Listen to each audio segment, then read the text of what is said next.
Hi, everyone.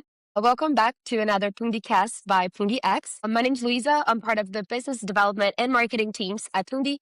And today I have a guest who's been pretty much on the ground scaling crypto adoption across one of the most dynamic and honestly interesting markets in the world right now.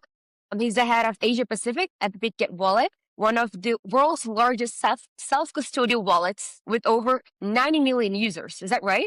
90 Yes, million users. correct. 90 That's millions. crazy. Okay, so welcome to PundiCast by PundiX. Hello, everyone. It's great to be here and to share more about what we are building now. All right. Okay, so we have a lot to discuss today. But first, let's talk about Bitget Wallet. Okay, so there are hundreds of crypto wallets out there: MetaMask, Phantom, Trust Wallet. The space is really crowded. What makes Bitget bet on everyday finance different from what everyone else is building? I think the biggest difference is that bigger wallet is not just on like asset management or tradings. We see lots of different wallet that focus on specific areas. What we want to do is that we understand about what the different regions users they might need in their daily Web3 or their daily finance needs. So we use this to build up our own product. It's 100% user centric.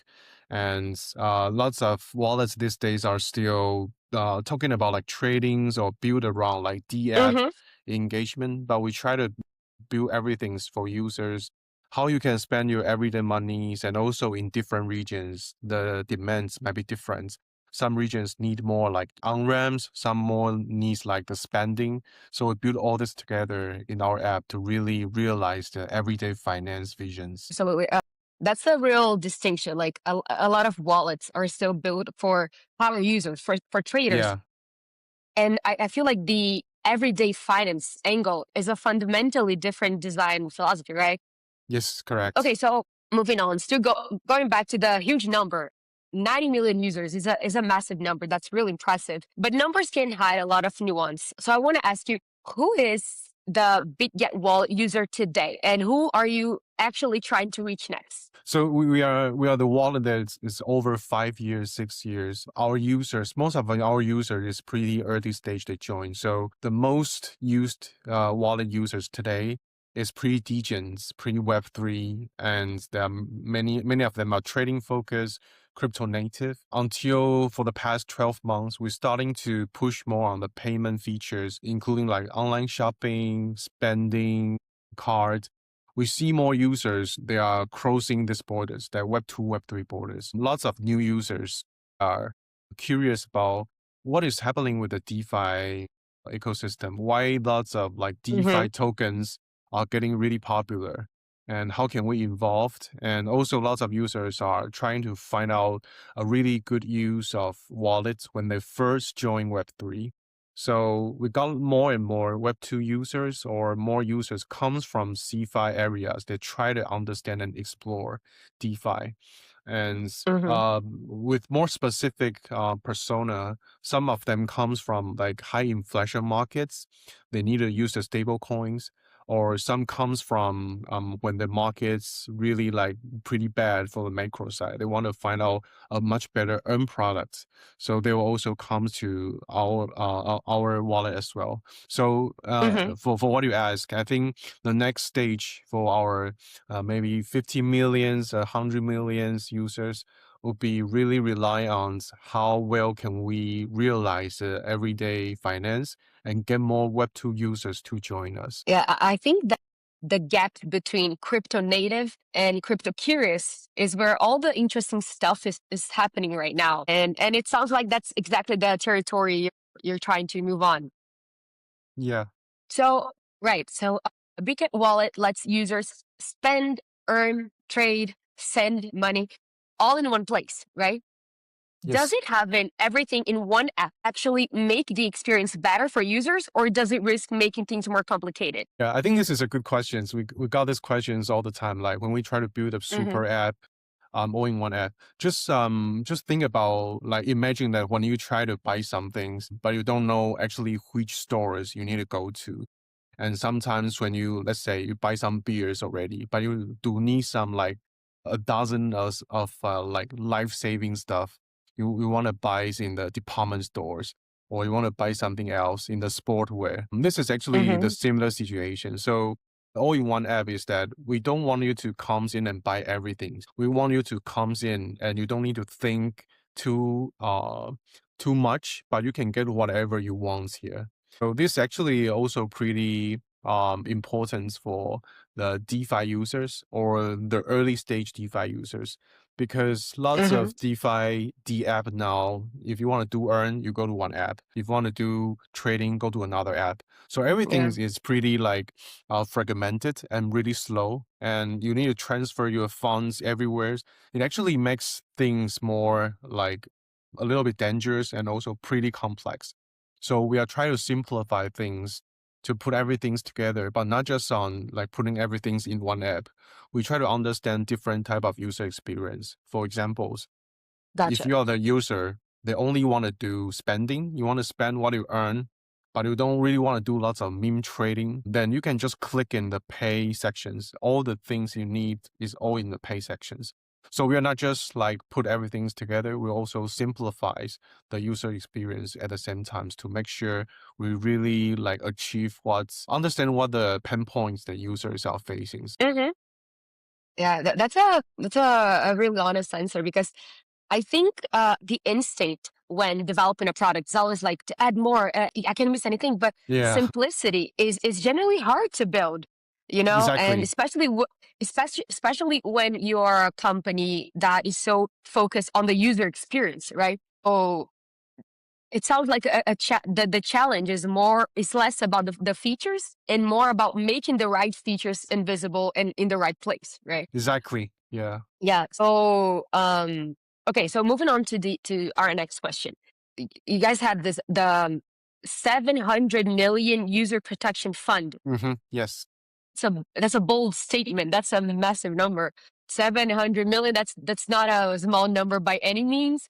So I want to ask you, what does it say about where crypto needs to go to win over the next billion users? You means like what type of the features or verticals we need to go to? I think this is also one of the reason why we set the everyday finance, because when we try to scale up, I think it's already like we already serve most of the DGen and Web3 users. But if we're talking about like Web2 users, or they actually got more people, they are not even have the financials in Web2. They don't have a bank account, they don't Mm-hmm. have a credit card, but those people Mm-hmm. do have some like real pain points in finance. Maybe Absolutely. it's on the bank, maybe it's on bank. And if you see like they got a cross-border transfer, they got the like I just mentioned about like inflations, especially like in Mm-hmm. Latin or some of the Africa countries. They do need something they can help them to at least keep their wealth, but it's also not that complicated. So our next 1 billion Yeah. users would definitely comes from those people with the real financial demands, pain points, but yet being fulfilled. So this is how we build up the everything's from earn, from pay-fi, also to tradings. Yeah, I'm Brazilian. I live in Brazil, so being in Latin Yes. America, growing up here, I fully understand where you're coming from. So like, I completely get it. Yeah. Okay, so here at PundiX, we've long believed that stablecoins are the bridge between crypto and daily commerce, right? They are really where the rubber meets the road for real world use, right? So I want to ask you, do you see stablecoins as the gateway for as a gateway product for Bitget Wallet's next 90 million users? This I just back from Japan's TMZ meetings. Mm-hmm. In Japan, we're talking about lots of stable coins, and this question has always been raised. Like, is stable coins really something important? I would say that is something they can drive more users, like simplify the user experience and also get more ecosystem to join us.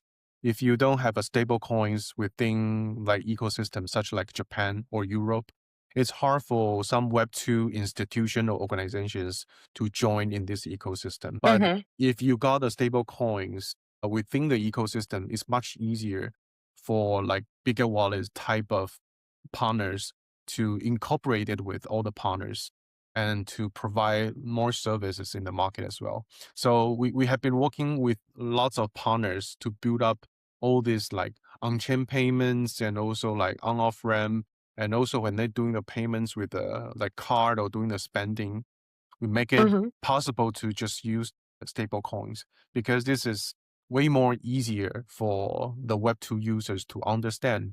Also, it's also linked to for some economies, they would like to use their own stable coins to doing their daily finance needs. Yeah, Mm-hmm. so it's also related to some of the partnership we have. Like we're just working with the Stars. It's a payment company in Web2 in Japan that already allow users to doing like stable coin payment in the all the retail stores they have been working with, and also like they're doing this in the airport as well, in airport of Japan, so you can actually try stable coins. Yeah, but think about Nice. if, yeah, it's pretty cool. So think about if you are not using a stable coins, it's actually hard to get like airport type of partners to join with you. And also stable coins is easier to get the local government support, which can make the whole Definitely. Yeah. ecosystem much healthier. Yeah, yeah, that alignment makes a lot of sense to me. Because like stable coins and they end up removing the volatility anxiety, which is Yes. honestly one of the biggest mental barriers for new users, right? And if you can get someone using a stable coin for one real transaction, like you've crossed a line that's really hard Yeah. to undo, right? Yeah. So I want to ask you now about something that's really related to you, talking specifically about Asia Pacific, this region. How do you approach go-to-market strategy in this region specifically? Yeah. So the whole APAC, it's pretty like different from other regions, is that APAC itself already got lots of like developing countries, also well developed economics as well. So like what I mentioned about Japan, those users in Japan and like also like in Taiwan, users are pretty wealthy and they understand about what the Web2 and traditional finance is. So you need to figure some way to get them into DeFi and into Web3. So like Mm-hmm. payments and spendings would be pretty something that can attract them and also like earn product. So they can get a much higher APY, but also safer choices here in Bitget Wallet. But at the same time, they can spend what they earn from the DeFi in their daily life. So this is kind of the things we do for developed countries. And for pretty developing countries, developing economies like Southeast Asia, lots of users there, like early, like young people, maybe quite earn quite a lot in Web3, but from a Mm-hmm.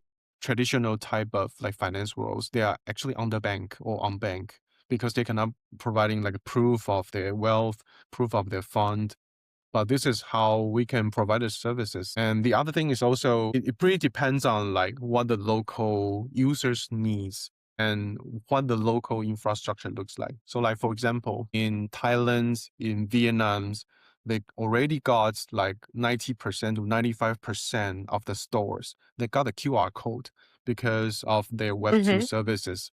So providing a payments with a QR spending, the scanning would be much more crucial for us in those markets. So this is how we serve different markets in APAC. For developed countries, we understand about what is their like wealth and finance needs. And for like Southeast Asia or for like more like some developing economies, we're providing them with a more like pinpoint type of like financial service, like spending or earn, or even some of them would be pretty interesting on understanding like meme trading to help them get a wealth effect as well. Mm-hmm. So in APAC, we align with the local behavior, local pain points, and provide them what we can do the best for the local market. Amazing. Thank you for your answer. That's definitely a very particular and diverse region, I think. So there's a lot of nuances to go through. Yes. There's also another question that I want to ask you. Still a little bit back to Bitget Wallet as a whole. So Bitget is fully self-custodial, which means users are in full control of their own funds. But most everyday users still want someone to blame if something goes wrong. Yeah. How do you sell personal responsibility as a feature and not a risk? I think I actually comes from a exchange background, so we always been blamed by users. So I'm Yeah, really, definitely. yeah, understand about this. You So definitely have experience on getting the blame. this is actually when we discuss a lot of getting Web2 users into DeFi or getting CeFi users into DeFi. Mm-hmm. Both of them are trying to find someone they can rely on, or we said they can blame for. Actually, Mm-hmm. this is not their fault because this is what their behaviors looks like previously in CeFi and Web2. So what we need to tell them is that we need to provide more, one is more educations. Users know, we don't actually want you to move all your funds here, but you move the funds when you figure out the wallet can solve some of your pain points. This is the first thing. So the education here is that we tell you about why using DeFi wallet is actually not that dangerous, or it's actually quite safe. Mm-hmm. Like we use lots of different type of like AI diagnosis to let the users know if they're doing something pretty risky. We'll send out the alert to Mm-hmm. them. And also lots of users is worrying about like C phrase. So lots of users don't use Mm-hmm. like DeFi wallet because they need to memorize C phrase and somehow they just Yeah. forgot it. So we use the social login. You can basically link it to your Gmail, your email, then you can create a wallet within seconds. So this is also something make user feels more like safe and more like comfortable when they entering this different Mm-hmm. type of feature and functions. And at the end is that actually people need to aware of the best part for self custody is that you don't face the issues like exchange might risk control you, or the Web2 might need to doing some like risk assessment. So when you want to transfer the funds, it might take 2 days, 4 days.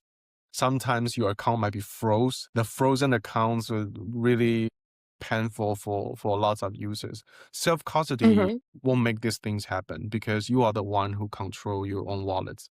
I think the only issue is that you need to understand about how to ensure the different type of usage. And our job is to reduce the complexity and also Mm-hmm. make the users feel more comfortable and more safe when they use our wallet. Absolutely. That's such a fascinating UX and also communications challenge at the same Yeah, time, right? Because yeah, the pitch for self custody is actually a pitch for freedom, but freedom can be scary if you're not used to it, if you yes, don't know the stuff. So it sounds like the onboarding experience has to do a lot of the heavy lifting. yes. So okay, so another question that I want to ask you is about Bitget's tagline. So Bitget's tagline is crypto for everyone, which is a bold thing to put in a thing. What does everyone actually look like to you? And also, who's the user you're most excited to onboard in the next 2 years? Yeah. I think for the everyone here is that I actually would say the more like for everyone everywhere. So I think the location is also pretty important. Like for peoples in lots of areas, we mentioned about Latam, like for Argentina users, the inflation is Mhm. pretty serious. If we can provide some like payment Yeah. product like USD card, it'll be much better for them to access into lots of different services. And also like in Africa, they got the Web2 when they want to do the transfer across different regions. It actually take them lots of efforts and times. But like Hmm. for Africa, we have the bank transfer service, also in Mexico. So you can basically just transfer and use the other side, they will receive the monies just instantly and right after when you try to transfer to them. These two examples I just mentioned is mostly about like underbank, unbanked, or underserved Hmm. users. Financial needs is already there and already been quite a long time, but never been fulfilled by the traditional finance systems. I think this is the biggest values that Web3 should contribute to the whole finance world. And this is also when we define the everyone here, it's actually because not everyone is accessible to all the financial service now. We want to make everyone being well served by finance and they can be well served in bigger wallets, no matter where they are. So this is more like the things I try to do in different regions. So we want to understand more about like when we try to launch the products, we understand about like which user will need it, what type of the pain points they have, and how can we providing a much better service for them. So we do this regions by regions, and we're providing different type of features to the users for the past 12 months for all this type of different solutions with our all-in-one app. So everyone Mhm. here is focusing on the underbanked, underserved users, and we can provide a much more better services and user experience for them. Love that. Okay, and the other question is really personal. And who's the user you're most excited to onboard in the next 2 years? I know 2 years is crazy to say in crypto. I feel like whenever I say 2 years to a friend of mine any friend of mine who works in another industry, they're like 2 years. Like if everything's very. I know 2 years is a really short frame for me to predict anything, but in crypto, 2 years is like infinite years. Like everything can Yeah. change like by the next month. So I always like to ask questions about like specific timelines for people in crypto because timelines for us are completely different than for like anyone else. Yeah, I think they got two groups of people I would like to onboard the most for the upcoming like 2 to 3 years. Is the first group is what we just mentioned about like those underbanked and unbanked users. Mm-hmm. Basically coming from like some of them are from Latin, Southeast Asia, Africa. Those people Mm-hmm. they have the real demands. So and they are also willing to try new technologies. So the wallets would be much like easier to be like to be or let them like get feels like attractive.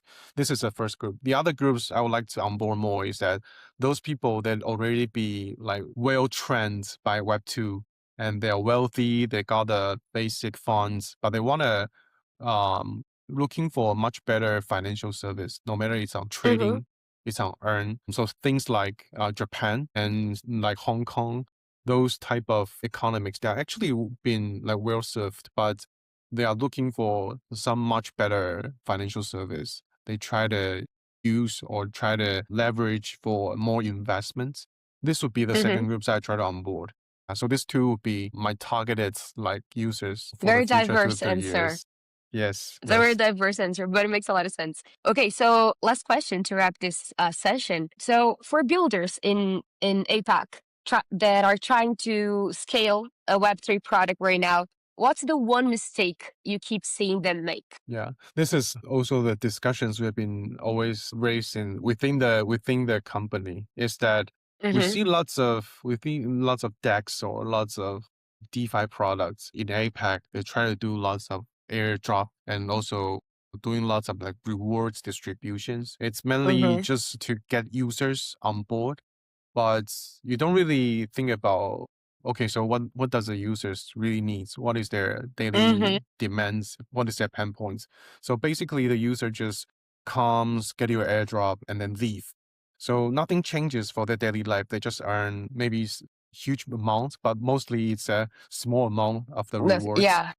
Yeah. So this is actually another things that they can really solve their daily issues, and those users would Yeah. be easily And it also makes it makes really hard for like the teams to work because the numbers they inflate really yes, for like a period of a month.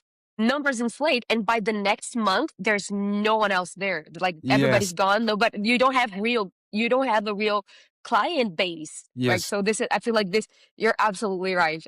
Yeah, so this is the most it's still happening. Sometimes we also Hmm. need to like remind ourselves is that we don't want to do this type of service. We want to understand the real demands from users. Yeah, so I think this is how the APAC is operating, but we want to build a different ways to serve the users. Yeah, that's such a practical advice, and I think it's relevant way beyond Web3. Honestly, Yes.